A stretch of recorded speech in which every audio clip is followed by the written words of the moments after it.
gros, c'est une maladie immunitaire, génétique, et c'est un défaut du système immunitaire. Les globules blancs s'activent pour combattre une infection ou quelle que soit la cause de l'inflammation, mais n'arrivent pas à combattre précisément l'origine de l'infection. Par contre, comme il s'active, il fait des gros dégâts là où il se trouve. Ça peut être dans les poumons, ça peut être dans le cerveau, ça peut être dans la rate, le foie, les intestins. Tous les organes peuvent être touchés, également la peau aussi. C'est une maladie qu'on trouve quand on fait une prise de sang. Et ce qu'il faut savoir, c'est que c'est important, quand un bébé a moins de 3 mois, de vraiment investiguer dès qu'il a de la fièvre. Même si c'est que pour une courte période de fièvre, il faut trouver l'origine. Et dans les deux cas d'andéole et de Maille, c'est comme ça qu'on a trouvé la maladie. Et vraiment, en dessous de 3 mois, une fièvre, il faut trouver la cause de la fièvre. Et chez nous, ça a permis de sauver nos enfants parce qu'ils ont trouvé cette maladie et ont pu la traiter juste à temps pour éviter qu'il y ait des complications à long terme, voire des décès sur le moment. Au début, à l'annonce de la maladie d'Andéol, ça a été un cataclysme. C'est sûr qu'on était effondrés et en même temps, il fallait quand même garder la tête haute, ne serait-ce que parce qu'on avait une autre petite fille qui avait 2 ans à ce moment-là et qui avait aussi besoin de nous. Il y a des hauts, des bas qui fluctuent aussi évidemment avec l'état de santé de notre enfant qui allait toujours de mieux en mieux, mais avec quelquefois des maladies nosocomiales qui venaient se mettre sur notre chemin, ou des boutons, des fièvres inexpliquées, enfin, qui étaient un peu démoralisantes, mais le fait est que son état continue quand même toujours de s'améliorer, puisqu'aujourd'hui il est complètement guéri. Enfin, complètement. Pour l'instant, il a encore quelques traitements, mais ce sera bientôt fini. J'avais pas envie de voir les complications. Pour certaines, j'étais bien conscient que ça allait pas, voire pas du tout. Mais je regardais toujours l'étape d'après, en essayant toujours de fixer l'étape qui évolue positivement. Mais ça fait que j'ai pas vraiment vécu toutes les complications sur le moment, émotionnellement. C'était ma manière de garder la tête hors de l'eau. Et par après, c'est aussi assez difficile d'en parler.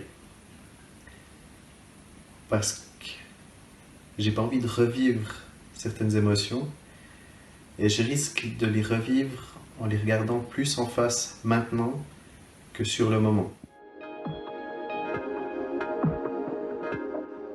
Ce que vous pouvez faire pour cette maladie, vous pouvez vous renseigner, vous pouvez faire un don, bien sûr, pour la recherche, et puis vous pouvez aussi donner votre sang, donner votre plasma. Alors, notre petit garçon, Andéol, pendant quelques semaines, il a reçu tous les jours une poche de plasma, presque tous les jours une poche de sang, pendant plusieurs semaines. Il doit sa vie aussi à ça. C'est à des dizaines d'anonymes qui ont pu donner un petit peu d'eux-mêmes sans savoir que ça allait pouvoir sauver ce petit garçon. Et puis le don de moelle osseuse aussi. Dans notre cas, c'est sa maman qui lui a donné sa moelle osseuse, mais vous pouvez aussi devenir donneur et pouvoir sauver une vie quelque part dans le monde si on trouve quelqu'un qui est compatible avec vous.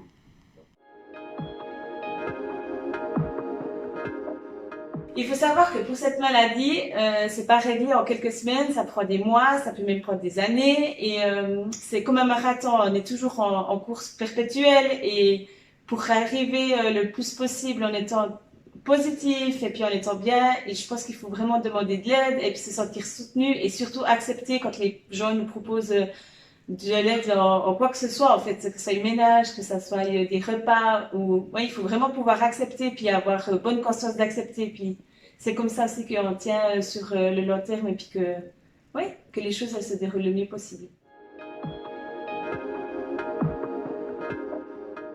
Ce qu'on peut conseiller pour des parents qui vivent la même épreuve, c'est de ne pas s'oublier, de d'oser, ne pas culpabiliser, même si c'est très difficile, de prendre du temps pour soi, parce qu'on ne peut pas ressasser ça tout le temps sur une opération longue.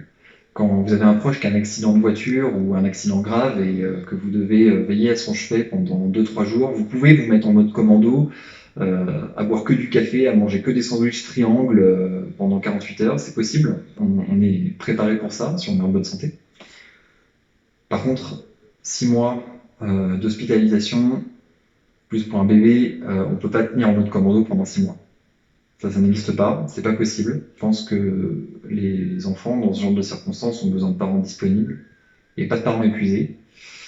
Par exemple, pendant que mon fils était à l'hôpital, je m'étais inscrit pour le marathon de Paris avant, je l'ai couru quand même. Alors j'ai fait 4h36, c'est un temps d'escargot de Bourgogne.